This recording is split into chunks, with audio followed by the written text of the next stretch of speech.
The Shen Quan handicap over the 1650 metres, and Buddy's at the top of the book. Just his second trip to Happy Valley. His first was on the 14th of October 2020 and he won. Cheerful Days comes to Class 2 for the first time. He's won in Class 3 and Class 1 either side of this appearance. Beauty Joy carries £2 less than his win over Savaquin last time. Savaquin has had 2 trials since his defeat at the hands of Beauty Joy. We've got the track record holder for the 1650 at the Valley in Zar running here. Igniting comes back to his favourite track. We've got Everyone's Delight into Class 2 for the first time, and a stable change with Setanta has moved from Francis Loy since the Classic Mile to join the stable of David Hayes. The speed map here, Tom, good to fast over the 1650 with a number of noted leaders in the race. Yeah, well, the speed will certainly be there with horses like Buddy's in the race. I think Igniting's probably quite suspect over 1650 metres, but he does like to go forward. Telecom Fight is another one, Paul, that has a low draw here in Barrier 2, and he's a horse that goes forward. Solar Waiwa, on the other hand, is drawn in the middle of the line, and he's also a horse that can race handy. Yeah, and so is Everyone's Delight. He's led here in the past. So plenty of pace here, but Telecom Fighters will try and kick on. Setanta's with the new stables, a little query here. But I think it's going to suit horses like Cheerful Days, Beauty Joy, Savaquin that do get back. Cheerful Days is where we're going to start at. Alexi Bedell has built up a really good association with the horse. 4 rides for 3 wins, and via Zoom, Nick and Alexi had a chat this morning. Alexi, you'll ride Cheerful Days on Wednesday night at Happy Valley on the back of a big win on Chinese New Year at Sha Tin. He's a horse who just continues in great form. Yes, correct. He's been amazingly consistent this year. He has improved so much. So I'm glad to be back on it for this race, and hopefully he can carry on. His form seems to be good, and his track work seems to be good as well. So I expect him to run a good race. He seems to have just sort of gone from strength to strength this season, Alexi. I mean, he's up 9 points for his last win. He's up 34 for this season. Is he feeling as good as he did sort of a few months ago?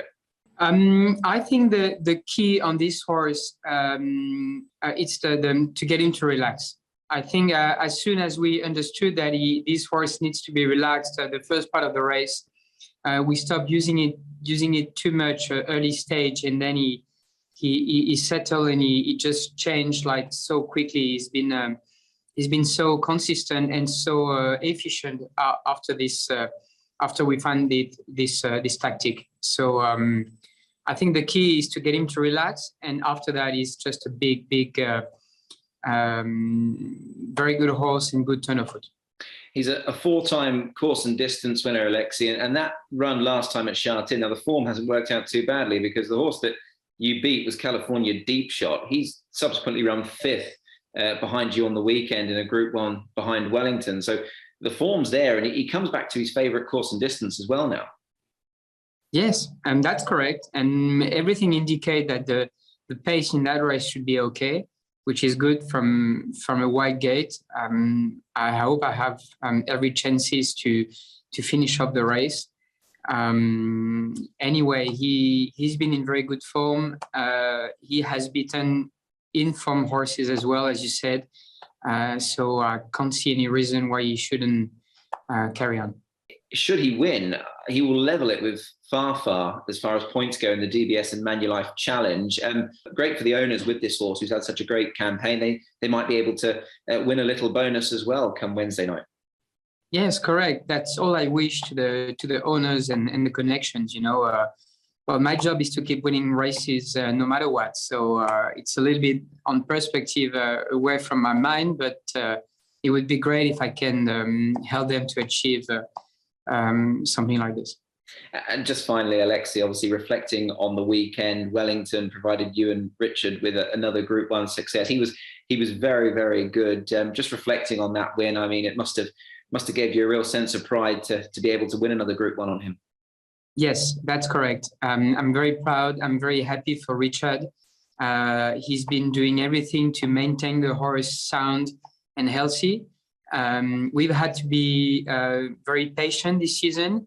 And I think Richard and his team has done a very great job to maintain the horse in in a way that he could come back smoothly after a long break. And it's been a bit frustrating. And I'm glad we've been able to deliver such a big performance.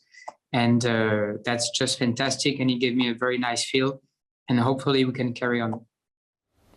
That certainly was the Wellington there on the weekend. Just back to cheerful days though, Paul. He's come a long way from a horse so early in his life here in Hong Kong. He was a gunner. He kept running placings and struggling to win. Now he's struggling to be beaten. Yeah, look, he's won 5 times this season, and prior to that he'd only won the once, hadn't he, as you said. So he'd had those 3 seconds and thirds, but he's had a breakout season for sure, and he's going so well at the moment, so he's one of the main chances. And who's to say he can't do it from barrier 12, because he has won from barrier 11 already this season. So look, he has to be one of the leading players for sure.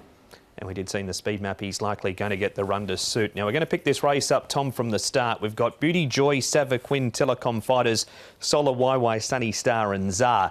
As opposed to this week, we'll see very quickly they get themselves into order here. They're almost in position by the winning post the first time. That might not be the case for a few of them come Wednesday night. No, well, with all that speed in the race, Telecom Fighters, he's drawn 2, so he should be able to get down to the rail, the quick smart. But Buddies, he's a horse that'll be charging forward, so there is going to be challenges there. You could see into that first turn as well, Solar YY getting onto the heels of the horse that was in front of him, and Zar was relatively handy there, not too far away in that first turn as well as you see them here. Paul, Telecom Fighters on the inside, Savaquin out wider. Look, he hasn't won this season, but he's been better in his last couple. He has, and I think another one who'll get the race run to suit, because he does get back. I thought it was a strong win, though, here from Beauty Joy. He came through the middle and he just hit the line really, really strongly. To his credit, Telecom Fighters did stay on well enough. So, look, I think all 3 of these are chances in this race. Telecom Fighters had barrier number 8, as Tom said, drawn 2, so he can just pop across a lot quicker. Beauty Joy, Paul has been back to the trials. Here he is, but gee, finds the line strongly in this. He does, doesn't he? Look, they settled him well back, and he was just giving his head down the straight and hit the line really nicely. So, I quite like this horse. I think he's been going really well this season. A couple of wins and a placing, and he's really acclimatised well here in Hong Kong. You can see him just under his own steam, actually, when he came down. So he's going really well at the moment, Beauty Joy. Yeah, he's one of the big players here as well, just the way he's attacked the line there in that trial without giving him too much of a squeeze. Zach Purtney's found plenty there at the end. Everyone's delight, Tom, is a 2-time course and distance winner. What about jumping up in grade for the first time?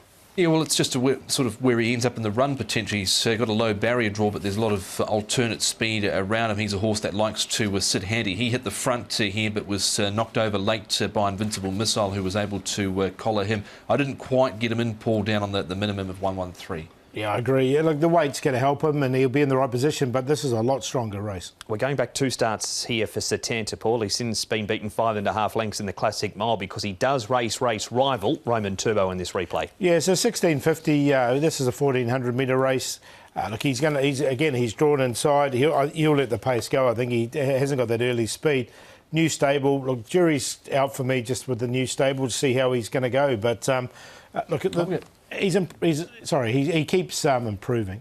Yeah, I'm going to throw him in there here, Setanta, because his run, I thought, in the Classic Mile wasn't actually too bad. Yes, he was beaten 5.5 lengths, but he actually wasn't too far away and he was making ground.